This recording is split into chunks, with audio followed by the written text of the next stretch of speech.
আমাদেরকে যেমন মাটির 100 হাত নিচে থাকলেও আমাদেরকে খুঁজে বের করতে পারতেন, আমরা বিশ্বাস করতে চাই আপনারা আমাদের দেশপ্রেমিক শক্তি, আমাদের দেশপ্রেমিক শক্তি। আপনারা আপনাদের সর্বোচ্চ শক্তিটুকু ব্যবহার করেন। হাদি ভাইয়ের খুনিদেরকে আপনারা খুঁজে বের করেন।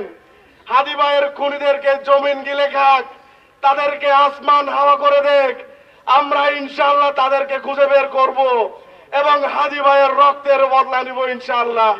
আমি এখান থেকে ওয়াদা করছি, যতদিন পর্যন্ত এই জনপদে বেঁচে থাকবো, অন্যায় অনিয়ম সার্বভৌমত্বের প্রশ্নে কোনো আপোষ করব না।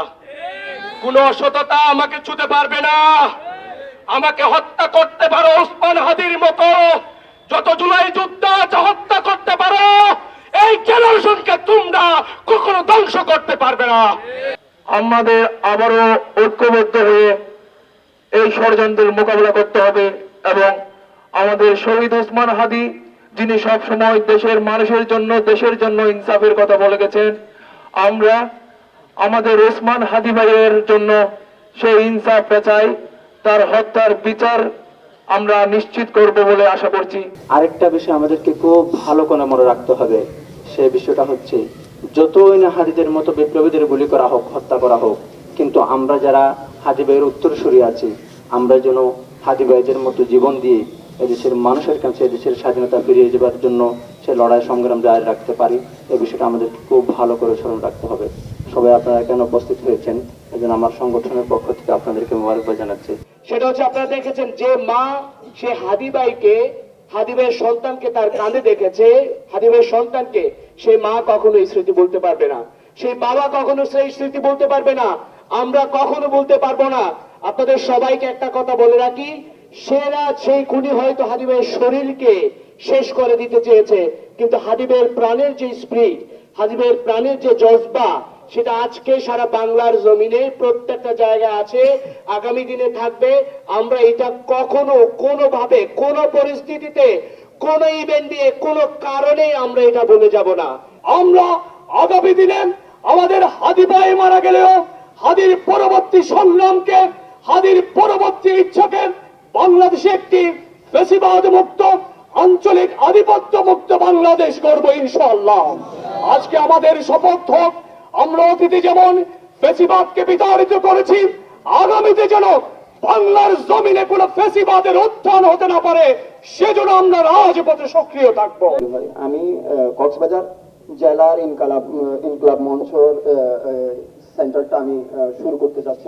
আপনারা সবাই আমাদের মুরব্বী, আপনারা আমাদেরকে আপনাদের বুদ্ধি দিয়ে, আপনাদের অর্থ দিয়ে, আপনাদের শ্রম দিয়ে, আমরা শ্রম দিব সবসময়, আমরা তো আছি, আপনারা আমাদেরকে সর্বাত্মক সহযোগিতা করবেন এটা কামনা করছি। আমরা বাদে মাগরিব আমরা শহীদ মিনারে বসবো, যদি আপনারা আসেন আমাদের সাথে কথা বলেন, তাহলে আমি মনে করি যে কি কক্সবাজার থেকে অন্তত পক্ষে হাদি ভাইয়ের জন্য, পুরো বাংলাদেশের জন্য ভারত আগ্রাসন বিরোধী এবং ফেসিবাদী বিরোধী আমরা একটা মঞ্চ, কক্সবাজার একটা কালচারাল সেন্টার আমরা করতে পারবো। আল্লাহু আকবার।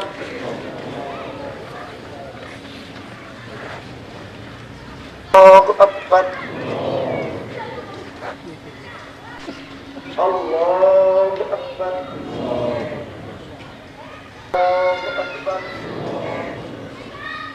আসসালামু আলাইকুম ওয়া রাহমাতুল্লাহ।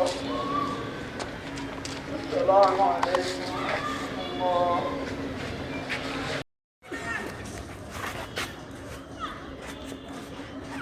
আল্লাহু আকবার।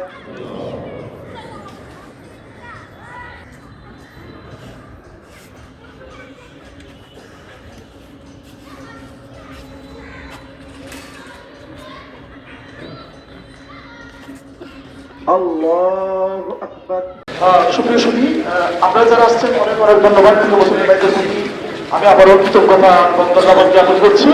আর বিশেষ করে প্রশাসনের তার এই অসম্পূর্ণ কাজ করার জন্য আমাদেরকে ওয়াদাবদ্ধ হতে হবে। এখান থেকে হত্যার পেছনে যারাই জড়িত, সেসব হত্যাকারী গলিতে ছড়িয়ে যাক ইনকিলাব জিন্দাবাদ, ইনকিলাব জিন্দাবাদ। বিপ্লবের ভাষায় বিপ্লবকে টিকিয়ে রাখতে হয়, সেই হাদির মাথায় তারা গুলিও করেছে। প্রজন্ম থেকে প্রজন্ম আমাদের মগজে রাখবো, তারা আমাদের বুদ্ধি। আসসালামু আলাইকুম ওয়াসাল্লাম ইকরাম, বিসমিল্লাহির রহমানির রহিম। আজকের মুহূর্তের প্রিয় উপস্থিতি, এই মুহূর্তে সংক্ষিপ্ত কথা বলার জন্য অনুরোধ জানাবো জনাব রায়হান কাশেম ভাইকে। ওসমান হাদি এখন কোনো একটি নাম নয়, ওসমান হাদির নাম